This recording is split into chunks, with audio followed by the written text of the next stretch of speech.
Well, if you've noticed an increase in the amount of money that you're spending at the grocery store, you're not alone. The cost of food, electricity, and rent have all been steadily increasing over the past 12 months, a clear indicator that the economy is facing a pretty uphill battle against inflation, with prices climbing the fastest, well, the pace in more than 40 years. The Consumer Price Index, which measures inflation, shows an increase of 7.5% over the past year, with a visible impact on prices for things that we love, like pork, chicken, even coffee.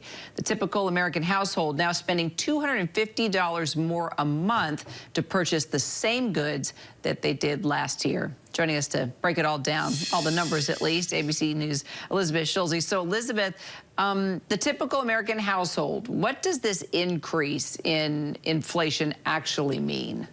Well, Kira, simply put, it means that you are getting less bang for your buck. Americans' spending power is going down as we are seeing prices go up at this very fast pace. 7.5% in January from a year before. That's, as you mentioned, the highest rate in 4 decades. And we're seeing these price spikes across the board. So you are seeing and you are paying more for everything from food to rent to apparel to furniture.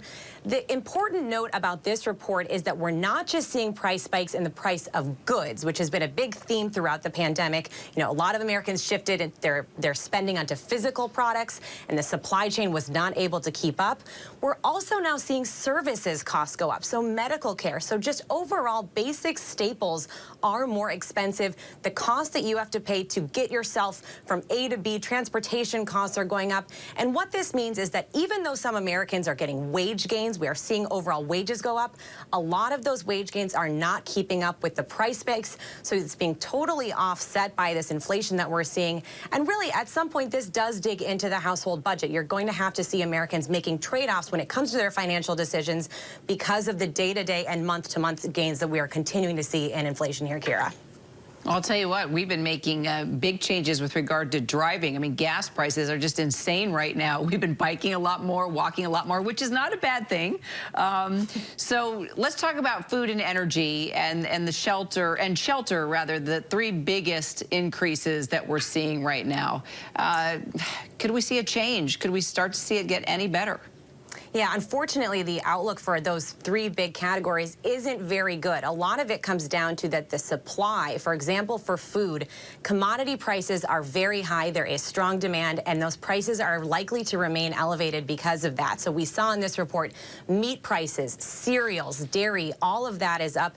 On average, food prices for groceries up about 7.5% just over the past year. I will say there was one silver lining, which was ice cream prices are down, the one place where we saw a little bit of a decrease just in the past month. But overall, that means that, you know, these household budgets are getting hit for some of those basic staples. Gas, you mentioned, is another big one.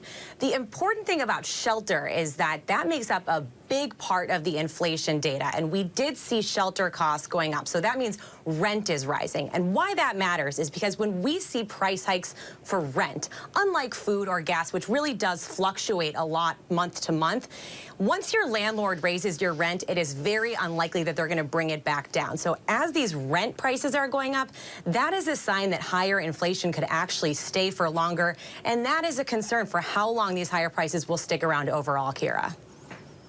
I think we're excited about the ice cream, that's for sure. Didn't realize that. So is this trend, do you think it will continue through 2022? Can our viewers expect to see even more money coming out of their wallets in the coming months? What do you think? Right. So the general assumption from economists is that at least for the next couple of months, we are going to continue to see red hot prices. We're going to see records be continuing to be kind of broken at these as 4-decade high levels of inflation. Now, the key kind of thing to watch here is that the Federal Reserve, the central bank that's in charge of really responding to inflation, is watching this number too, and they're saying we've got to react. And what they're planning to do, likely at their March meeting, is to raise interest rates. So what that does, it makes the cost of borrowing money more expensive.